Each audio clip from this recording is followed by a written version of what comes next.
Kata ini menekankan integritas. Kita harus hidup sesuai dengan standarnya Allah dan bukan standar dunia yang penuh dosa.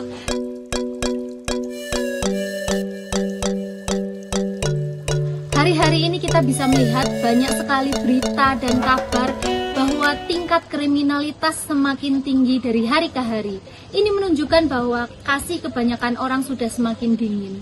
Sama seperti yang terjadi di dalam Kejadian pasal yang ke-6, di sana dituliskan bahwa orang-orang semakin jahat sehingga mereka mendukakan hatinya Tuhan. Namun dalam Kejadian 6 ayat yang ke-8 dituliskan, tetapi Nuh mendapatkan kasih karunia di hadapan Tuhan. Ketika seluruh orang mendukakan hati Tuhan, Nuh mendapatkan kasih karunia. Bukan karena perbuatan baiknya, tapi karena kemurahan hati Allah semata-mata. Dan di ayatnya yang ke-9, Nuh meresponi kasih karunia yang dia terima dengan benar. Nuh memiliki 3 cara hidup yang bisa kita contoh untuk hidup di akhir zaman seperti ini. Saya akan bacakan Kejadian 6 ayat yang ke-9. Inilah riwayat Nuh.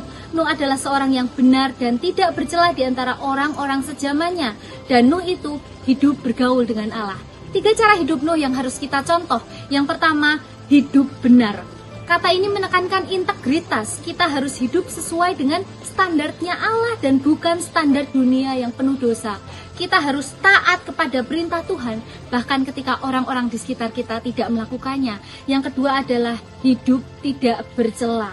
Artinya kita harus berani hidup tidak kompromi dengan dosa. Mungkin kita tidak sempurna, tapi kita belajar untuk terus hidup benar dari hari ke hari.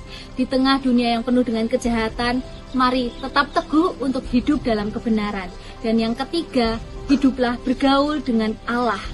Nuh memiliki hubungan yang erat dengan Allah, dan itulah yang memampukan dia untuk hidup benar dan tidak bercela. Ketika kita melekat erat dengan Tuhan, maka kita juga akan dimampukan untuk hidup benar dan tidak bercela. Mari hari-hari yang semakin jahat ini kita terus melekat dengan Tuhan. Kita orang-orang yang sudah mendapatkan kasih karunia dari Tuhan. Jadi responilah kasih karunia itu dengan benar.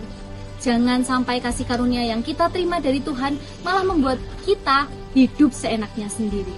Jadi kita sudah belajar dari Nuh 3 cara hidup yang harus kita contoh. Yang pertama, hiduplah dalam kebenaran. Yang kedua, hiduplah tidak bercela. Dan yang ketiga, hidup terus melekat erat dengan Tuhan. Semangat menjalani hari ini dan semangat menjadi orang yang benar, menjadi teladan di tengah kejahatan. Tuhan Yesus memberkati.